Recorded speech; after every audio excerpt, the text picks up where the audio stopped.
ترکی کے صدر رجب طیب اردوغان نے یونان کو انتباہ کرتے ہوئے کہا ہے کہ وہ بحیرہ ایجین کے جزیروں سے اپنے فوجیوں کو ہٹائیں۔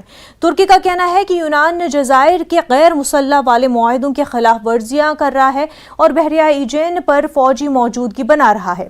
اردوغان نے ایک فوجی مشقوں کے دوران کہا کہ ہم یونان کو دعوت دیتے ہیں کہ وہ ان جزائر کو مسلح کرنے بند کر دے جن کی غیر فوجی حیثیت ہے اور بین الاقوامی معاہدوں کے مطابق عمل کریں۔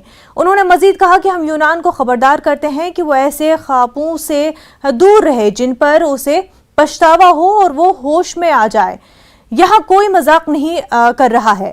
واضح ہے کہ یونان اور ترکی دونوں نیٹو کے اتحادی ہیں، لیکن پڑوسی ممالک کے درمیان مشرقی بحیرہ روم میں معدنیات کی تلاش کے ساتھ ساتھ بحیرہ ایجین پر داؤں سمیت متعدد مسائل پر تنازعات کی تاریخ ہے۔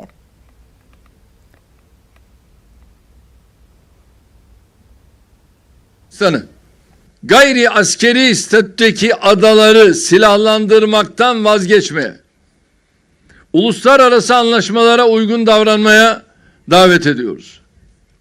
Şaka yapmıyorum. Ciddi konuşuyorum.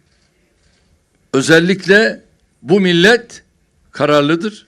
Yunanistan'ı tıpkı bir asır önce olduğu gibi pişmanlıkla sonuçlanacak hayallerden, söylemlerden ve eylemlerden uzak durması, aklını başına alması konusunda tekrar ikaz ediyoruz. Kendine gel.